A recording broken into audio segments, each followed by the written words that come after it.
اس تاثر کو ختم کرنا ہے۔ جناب اسپیکر، 9 مئی ہوا کیوں اور اس کا اصل کردار کون ہے، اس طرف تو کوئی جا ہی نہیں رہا ہے۔ اب نیب نے ایک کیس کیا عمران خان پہ، اب میں ظاہر ہے نیب نے کیس کیا، میں نہ اس کو ڈینائی کرتا ہوں نہ سپورٹ کرتا ہوں، میں لفظ الیجلی استعمال کروں گا مبینہ۔ 190 ملین پاؤنڈ برطانیہ سے آتے ہیں ملک ریاض کے۔ ملک ریاض ارینجمنٹ کرتا ہے بقول نیب کے عمران خان سے، کک بیک میں وہ القادر ٹرسٹ بنتا ہے جس کو نیب کہتا ہے یہ کک بیک سے بنا ہے، اس میں عمران خان پہ کیس بنتا ہے، عمران خان گرفتار ہوتا ہے۔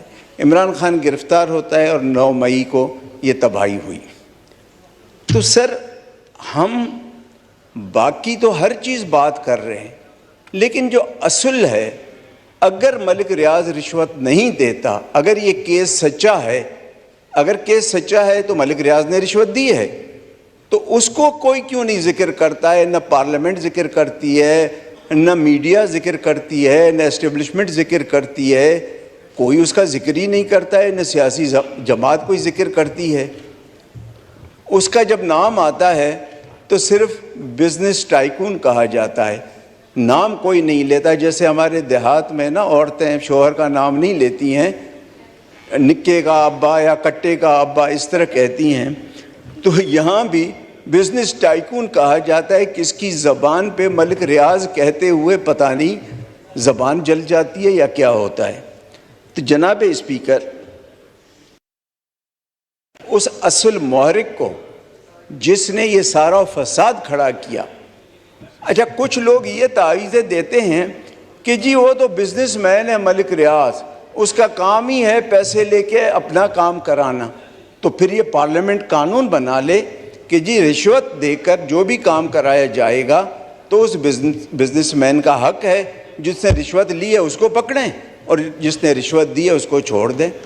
سر اسلام بھی کہتا ہے رشوت دینے والا اور لینے والا جہنمی، اور ہمارے اینٹی کرپشن لاز بھی یہی کہتے ہیں کہ دونوں برابر کے گنہگار ہیں۔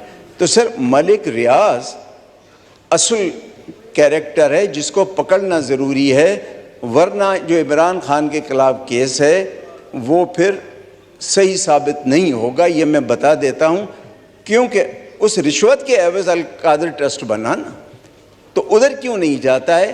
تو مجھے امید ہے کہ ملک ریاض والا جو میں کہہ رہا ہوں، اس کو اب پتہ نہیں میڈیا اس کو شائع کرتا ہے نہیں کرتا ہے، یا ہمارے سر ایک بہت ہی آنریبل ممبر ہیں یہاں نیشنل اسمبلی کے، 4 دن پہلے وہ مجھے بتا رہے تھے کہ میں ایک ٹاک شو میں گیا جو لائیو جا رہا تھا، تو کہتے بریک میں مجھے میسیجز آئے میرے ورکرز کے کہ آپ کی آواز بار بار میوٹ ہو رہی ہے۔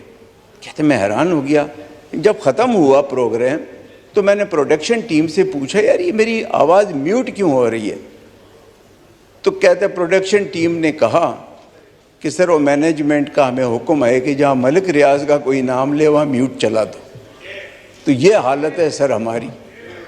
اب ایک شخص مطلب پارلیمنٹ سے بھی طاقتور ہے، اسٹیبلشمنٹ سے بھی طاقتور ہے، نیب سے بھی طاقتور ہے، پولیٹیکل پارٹی سے بھی طاقتور ہے، تو سر جب تک اس کا سدباب نہیں ہوگا، وہ سر ایک مثال ہے، اگر آپ اجازت دے تو میں دے دوں، میں تھوڑا اس کو موڈیفائی کر کے کر دیتا ہوں۔ وہ گاؤں میں ہمارے نا کنویں سے پانی بھرتے ہیں، تو ایک جانور گر گیا کنویں میں، تو لوگ مولوی صاحب کے پاس گئے کہ مولوی صاحب وہ جانور گر گیا ہے۔ مولوی صاحب نے کہا 100 ڈھول نکال دو پانی پاک ہو جائے گا۔ تو گاؤں کے لوگ ڈھول نکالتے گئے، ایک مسافر گزرا، اس نے کہا کیا کر رہے ہو؟ کہتے جی اس طرح ایک جانور گر گیا ہے کنویں میں، تو مولوی صاحب نے کہا 100 ڈھول نکالو۔ تو انہوں نے کہا وہ جانور، کہتے جی وہ ابھی تک کنویں میں ہے۔ تو اس نے کہا کم بختو پہلے اس جانور کو نکالو پھر 100 ڈھول نکالو۔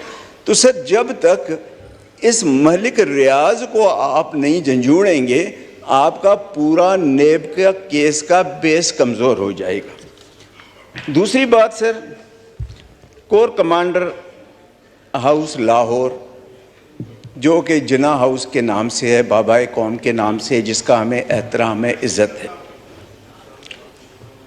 سر جو وی لاگ اور سوشل میڈیا پہ ہم دیکھ رہے ہیں کہ اس جناح ہاؤس کا جو رہائشی تھا وہ وی لوگ کہتے ہیں، سوشل میڈیا کہتی ہے، مطلب بڑے معتبر صحافی کوئی وی لاگ ہے کیا اس میں جو میں نے ان کو سنا ہے کہ وہ جناح ہاؤس کا جو مکین تھا وہ خان صاحب کا گرویدہ تھا اور اسی لیے وہ جلتا گیا اور رجسٹ نہیں کیا۔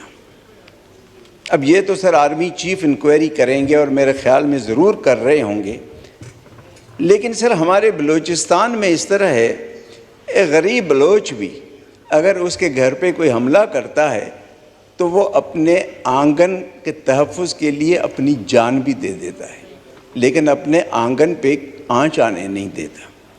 یہاں 3 گھنٹے جناح ہاؤس جلتا رہا اور اس کا مکین جس کے ذمے ہماری اہم کور ہے، سب سے پہلے اس نے ہمارا دفاع کرنا ہے، تو سر جو وہ اپنے گھر کو نہیں بچا سکا وہ ہمارا کیا دفاع کرے گا؟ اس کو تو قرار واقعی سزا ملنی چاہیے۔ اب مجھے پتہ نہیں کہ وہ ہے کہ آرمی چیف نے اس کو ہٹایا ہے کیا ہے، اس کا مجھے پتہ نہیں، لیکن اس کو سزا دینی چاہیے۔ سر وہ اگر شہید ہو جاتا نا رجسٹ کرتے ہوئے تو آج اس پارلیمنٹ اس کو سلام کرتی، لیکن میرے خیال میں وہ کمزور دل نکلا یا عمران خان کا گرویدہ نکلا کہ اس نے جناح کے گھر کو جلتے دیکھا۔ سر یہ ایسی چیزیں ہیں جن کی تحقیقات کرنی چاہیے اور مجھے امید ہے یا ایئر فورس ان چیزوں کی تحقیقات کریں گی، کیونکہ ان کے پیچھے اور بھی محرکات بہت ہو سکتے ہیں۔ تھینک یو سر، بڑی مہربانی۔ تھینک یو، وائنڈ اپ ہو گیا جی میاں۔